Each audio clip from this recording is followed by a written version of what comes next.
بسم اللہ الرحمن الرحیم۔ امارت شریعہ بہار، اڑیسہ و جھارکھنڈ ایک دینی، ملی، فلاحی، رفاہی اور شرعی تنظیم ہے۔ یہ مسلمانان ہند کے دلوں کی دھڑکن ہے۔ یہ مسلمانوں کے ملی وجود کی روشن علامت ہے، جس کا مقصد اقامت دین علی منہاج النبوہ ہے۔ اس عمارت کی بنیاد ہمارے بزرگوں نے، اکابر نے قرآن کریم اور احادیث نبی صلی اللہ علیہ وسلم کی روشنی میں ڈالی ہے، جس کا مقصد یہ ہے کہ مسلمان ایک شرعی امیر کی ماتحتی میں وہ اپنی زندگی گزارے، جس کا اسلام ہم اور آپ سے تقاضا کرتا ہے۔ اسی امارت شریعت کا ایک ٹرسٹ ہے، جس کا نام امارت شریعہ بہار، اڑیسہ و جھارکھنڈ ٹرسٹ ہے۔ آج مورخہ 30 مارچ کو حضرت امیر شریعت مفکر ملت حضرت مولانا سید احمد ولی فیصل رحمانی صاحب دامت برکاتہم کی صدارت میں ٹرسٹ کے ٹرسٹیز کی ایک اہم اور خصوصی نشست منعقد کی گئی۔ جیسا کہ آپ حضرات کے علم میں ہے کہ 29 مارچ کو چند لوگوں نے جو طوفان بدتمیزی کی، جنہوں نے غلط طریقے پر پولیس کا سہارا لیا اور بہت سارے نازیبہ حرکات کیے، تو حضرت امیر شریعت جو امیر شریعت بھی ہیں اور ٹرسٹ کے چیئرمین بھی ہیں، انہوں نے فوری طور پر ٹرسٹ کے ارکان کی میٹنگ ہنگامی طور پر طلب کی۔ چنانچہ آج 4 بجے شام میں ان تمام حضرات کی میٹنگ ہوئی۔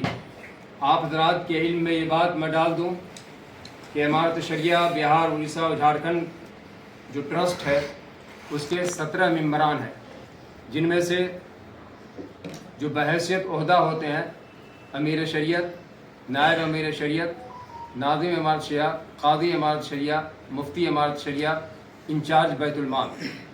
اگر اس حیثیت سے ہم دیکھیں گے تو نائب امیر شریعت صاحب جو حضرت مولانا محمد شمشاد رحمانی صاحب ہیں، یہ جب نائب امیر شریعت نہیں تھے اسی وقت سے ٹرسٹ کے ممبر ہیں، تو اس اعتبار سے وہ ایک نام اور کم گیا، ٹرسٹ کے ممبران صرف 16 ہو گئے۔ جب یہ نشست شروع ہوئی تو یہاں ٹوٹ حد سے زیادہ ارکان نے شرکت کی۔ ان ارکانوں نے جو فیصلہ کیا میں بہتر اور مناسب سمجھتا ہوں، اسی کے لیے یہ پریس کانفرنس منعقد کی گئی کہ ان ٹرسٹیوں نے کیا فیصلہ کیا ہے وہ اس سے آپ تمام حضرات کو اور لوگوں تک اس پیغام کو پہنچایا جائے۔ تو اس میں یہ بات ٹرسٹ کے ممبران نے طے کی ہے، جسے تجویز کے طور پر ہم پڑھ کر سناتے ہیں۔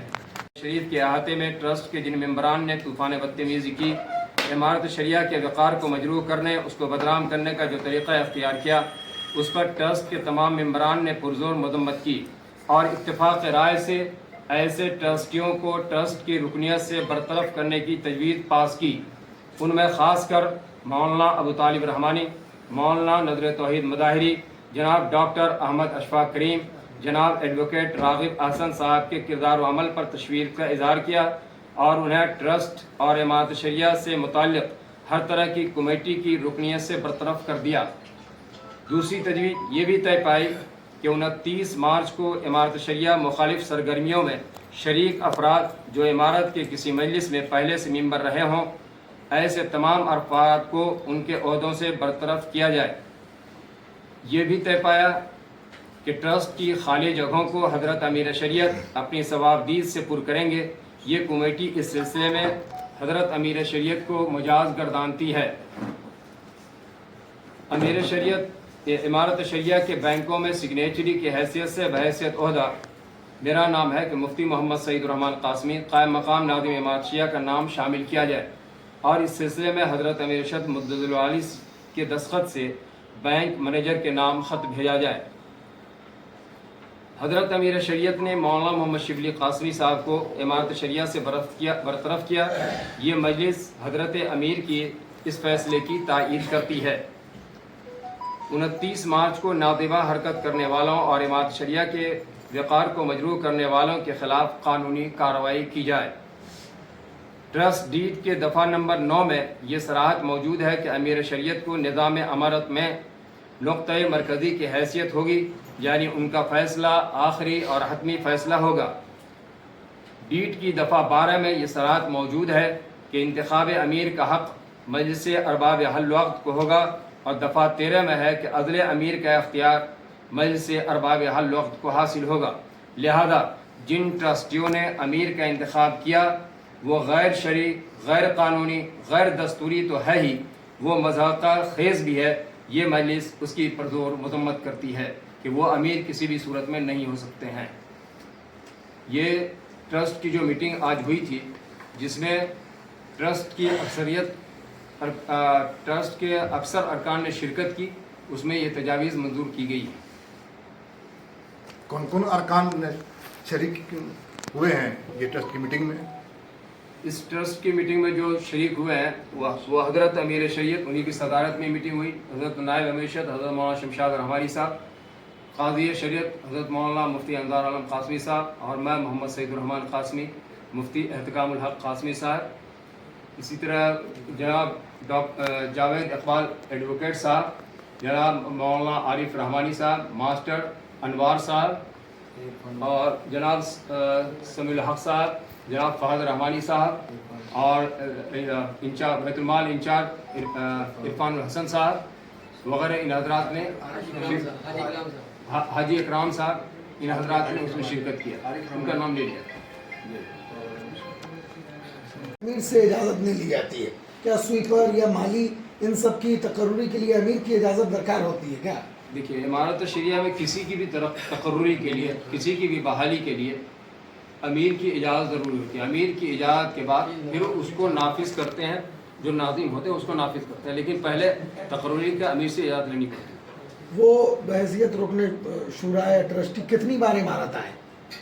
اشفاق کریم صاحب یہاں آئے ہیں، کچھ کام ان کو دیکھتے رہے ہیں، کچھ ان سے میرے خیال میں جب بھی شورا کی میٹنگ یا ٹرسٹ کی میٹنگ کے علاوہ شاید کبھی آئے ہیں، ایک آدھ دو مرتبہ یاد ہے وہ آئے ہیں، لیکن بہت کم آنا ہوا ہے۔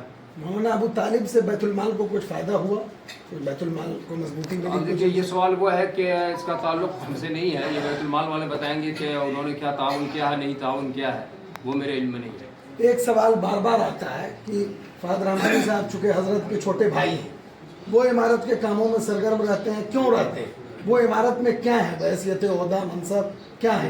انجینئر حامد فہد رحمانی صاحب یہ امارت شاہ کے ٹرسٹی ہیں۔ وہ اس اعتبار سے کہ ٹرسٹ ڈیڈ میں یہ بات صراحت کے ساتھ لکھی ہوئی ہے کہ خانقاہ رحمانی کے سجادہ نشین یا نمائندہ وہ اس کے رکن ہوں، تو اسے نمائندہ ہونے کی حیثیت سے انجینئر صاحب اس کے رکن ہیں۔ اسی طرح سے مجلس شورا کے بھی وہ رکن ہیں، مجلس ارباب حل وقت کے بھی وہ رکن ہیں۔ تو ان کو کام کرنا ہی چاہیے۔ ظاہر ہے۔ اور کوئی سوال؟ یہ شبلی القاسمی کو ہٹانے جانے کے کیا ہے وجہ؟ اس کی وجہ تو حضرت امیر شریعت ہی بتائیں گے۔ بتانا چاہیے نا، امیر شریعت آپ کو بتائے ہوں گے نا کہ ہم نے کیا معاملہ ہے، وہ آپ کو حضرت امیر شریعت ہی بتائیں گے۔ تو آپ کو سے بات نہیں ہوئی ہے تو انہیں کو نا پریس کانفرنس کرنا چاہیے۔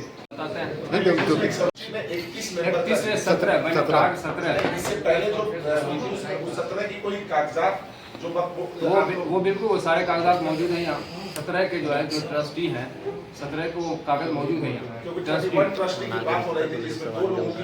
یہی وجہ سے ان کو ہٹایا دیا گیا۔ آپ اس چیز کو فلفل کرتے ہیں تو آپ کو کہیں گے مقام بنے۔ ایک ایگزامپل دے رہا ہوں، یہاں پر وجہ کی ضرورت نہیں، باقی ہر آرگنائزیشن میں کچھ اس سینیورٹی کچھ انٹرنل ویلیوز، کچھ انٹرنل ڈیٹا ہوتا ہے، اس وجہ سے اس کو پبلک نہیں کیا گیا۔ ہو جائے گا وہ، لیکن ابھی وہ پبلک نہیں تو یہ معاشرے میں یہ سوال یہ ہے، بات گشت کر رہی ہے کہ کیا وجہ ہے کہ شبلی القاسمی کو ہٹا دیا گیا ہے؟ کیا اس پر کوئی الزامات ہیں، کوئی گمن کا معاملہ ہے یا کوئی معاملات ہیں؟ دیکھیے، حضرت مولانا انیس الرحمن قاسمی اس ادارے کے ناظم حالات کے ایک بیگ میں جب پیپر میں آیا